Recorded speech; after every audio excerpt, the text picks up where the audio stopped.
நான் சொன்னப்ப ஏதோ ஒண்ணு அதுல மாற்று கருத்து இருக்குன்னு நினைக்கிறேன் சார். அது என்ன சார் கரெக்ட் பண்ண வந்தீங்க? ப்ளீஸ் சொல்லுங்க. நான் ஏதோ தப்பு பண்ணிட்டேன். கொஞ்சம் உண்மை. நான் அரசு பள்ளியில படிச்சேன். வேடிக்கை பார்க்க வந்த எனக்கே இவ்வளவு நிகழ்ச்சியா இருக்கு. எனக்கு உள்ள ஓடுறது ஒன்னே ஒண்ணுதான். இந்த அகரம் இல்லாமல் இருந்திருந்தால் அவங்க வாழ்க்கை என்னவா இருக்கும் அப்படின்னு தான் நான் யோசிச்சுக்கிட்டே இருந்தேன். நான் கொஞ்சம் விசாரிச்சதுல சொன்னாங்க 98% சக்சஸ் ரேஷியோ. அகரம் ஒரு கைனா அந்த மாணவர்கள் இன்னொரு கை. அப்படிப்பட்ட மாணவர்களை தேர்ந்தெடுக்கிறதுக்கான தேர்வு முறை உட்பட எல்லாமே ரொம்ப சிறப்பானது.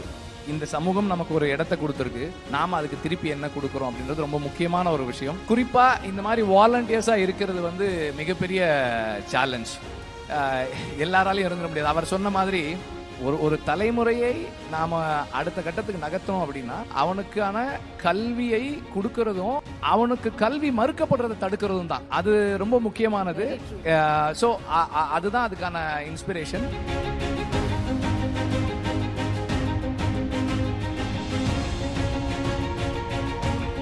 நான் சொன்னப்ப ஏதோ ஒண்ணு அதுல மாற்று கருத்து இருக்குன்னு நினைக்கிறேன் சார்.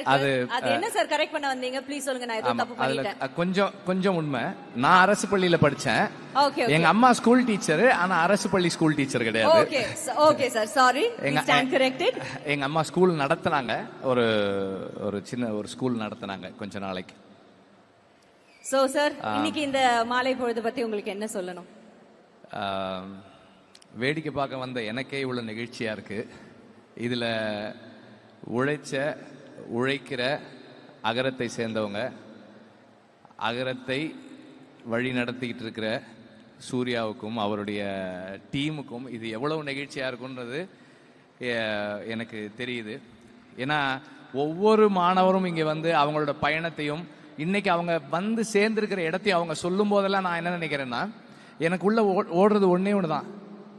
இந்த அகரம் இல்லாமல் இருந்திருந்தால் அவங்க வாழ்க்கை என்னவா இருக்கும் அப்படின்னு தான் நான் யோசிச்சுக்கிட்டே இருந்தேன். அகரம் இருந்ததால் என் வாழ்க்கை இது அப்படின்னு சொன்னாங்க. அகரம் இல்லாமல் இருந்திருந்தால் அவங்க வாழ்க்கை என்னவா இருந்திருக்குமோன்னு ஒரு உணர்வு ஏற்பட்டுச்சு எனக்கு. நமக்கு எல்லாருக்குமே வந்து ஒரு காலகட்டத்தில் ஒரு வாய்ப்பு கிடைக்கும். நம்ம கையில் வந்து கொஞ்சம் பொருளாதார வசதியும் கொஞ்சம் சமூக செல்வாக்கும் இருக்கும். அந்த நேரத்தில் நாம என்ன செய்யணும்னு முடிவெடுக்கிறோன்றதை பொறுத்து தான் நாம் யாரு அப்படின்றது தீர்மானமாகுது. அப்படி 15 வருஷத்துக்கு முன்னாடி அன்னைக்கு அவர் நினைச்சிருந்தா என்ன வேணா முயற்சி பண்ணிருக்கலாம். அவருடைய செல்வாக்குக்கும் அவர் அன்னைக்கு இருந்த செல்வத்துக்கும் ஒரு கம்பெனி ஆரம்பிக்கணும்னு நினைச்சிருக்கலாம். அல்லது ஒரு இப்பவும் இருக்கு, தயாரிப்பு நிறுவனம் இருக்கு, இன்னொரு பெரிய தயாரிப்பு நிறுவனம் அமைக்கணும்னு மட்டும் நினைச்சிருந்திருக்கலாம். ஆனால் அதை தாண்டி ஒரு விதைன்னு ஒரு திட்டம், அதுல வந்து இளைஞர்களுக்கு கல்வி கொடுக்கணும்னு தீர்மானிக்கிறது இருக்கு இல்லையா. அண்ட் அது எப்படிப்பட்டவங்களுக்கு அந்த கல்வி போய் சேரணும், அதை யார்கிட்ட சரியா கொடுக்கணும், எவ்வளவு இன்ஸ்பயர்டா யங்ஸ்டர்ஸ் இருக்காங்க, அந்த சரியான இளைஞர்களை தேடி அதை அவங்க கிட்ட கொடுக்கறது இருக்கு இல்லையா. நான் கொஞ்சம் விசாரிச்சதுல சொன்னாங்க 98% சக்சஸ் ரேஷியோ. அகரம் ஒரு கைனா அந்த மாணவர்கள் இன்னொரு கை. ஏன்னா அவங்களும் வந்து 100% அவங்களுடைய உழைப்பை போட்டு இந்த இடத்துல வந்து சேர்ந்திருக்கிறாங்க. அப்படிப்பட்ட மாணவர்களை தேர்ந்தெடுக்கிறதுக்கான தேர்வு முறை உட்பட எல்லாமே ரொம்ப சிறப்பானது. ஹியூமன் கைண்ட் அப்படின்னு ஒரு புத்தகம். அந்த புத்தகத்தினுடைய அடிப்படை என்னன்னா, மனிதர்களுடைய தனித்துவம் அப்படின்றது என்னன்னா, மற்ற விலங்கில் இருந்து நம்மை விட புத்திசாலி உயிரினங்கள், அந்த ஹோமோசெப்பைன்ஸை விட சிறந்த உயிரினங்கள் இந்த மண்ணில் வாழ்ந்திருக்கு. ஆனால் அவர்களால சர்வைவ் ஆக முடியாத போது மனித இனத்தால் ஏன் சர்வைவ் ஆக முடிஞ்சதுன்னா, நமக்கு மட்டும்தான் நாலேஜ் ஷேரிங் அப்படின்ற அந்த ஒரு மிகப்பெரிய தன்மை இருக்கு. நமக்கு தெரிஞ்சதை இன்னொருத்தருக்கு கொடுக்கணும் அப்படின்றது. இது எல்லாருக்கும் வராது, எல்லாராலையும் முடியாது. நமக்கு தெரிஞ்சதை என்கிட்ட இருக்கிறத நான் இன்னொருத்தருக்கு கொடுக்குறேன்.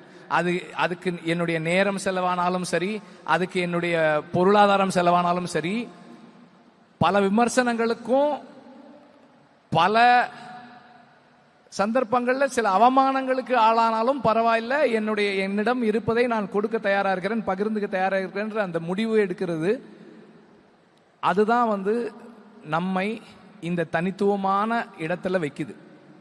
நமக்கு கிடைச்சிருக்கிற இந்த சந்தர்ப்பத்தை பயன்படுத்தி நம்மளால என்ன கொடுக்க முடியும், நமக்கு இந்த சமூகம் நமக்கு ஒரு இடத்தை கொடுத்துருக்கு, நாம அதுக்கு திருப்பி என்ன கொடுக்குறோம் அப்படின்றது ரொம்ப முக்கியமான ஒரு விஷயம்.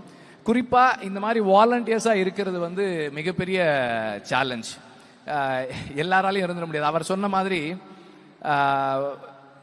எது வேணா கொடுக்கலாம், ஆனா நம்முடைய நேரத்தை கொடுக்கறதுக்கான துணிச்சல் வேணும்.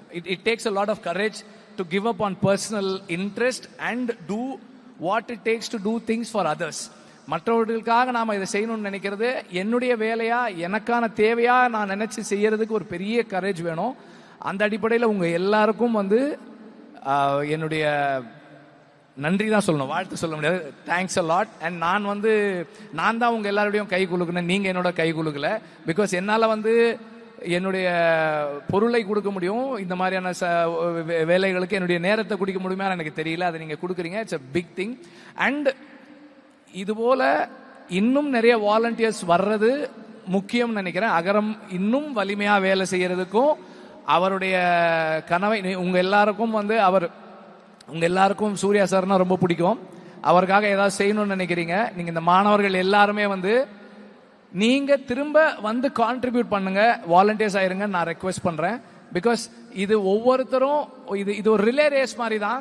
ஒருத்தர் தொடங்கணும் முடிச்சுட்டு போயிட்டோன்றது இல்லை.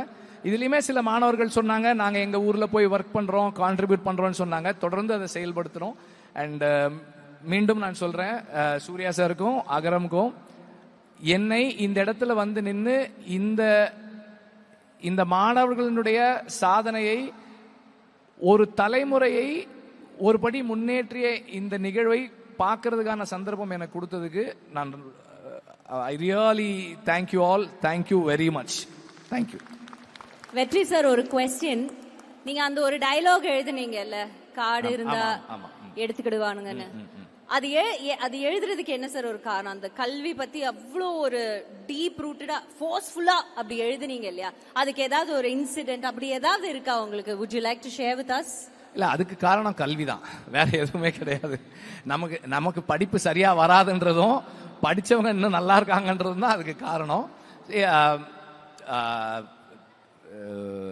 சீரியஸா சொல்லணும்னா இது வந்து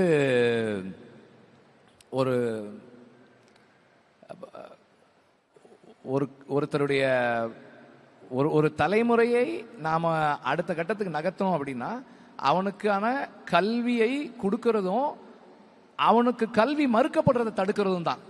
அது ரொம்ப முக்கியமானது. ஸோ அதுதான் அதுக்கான இன்ஸ்பிரேஷன்.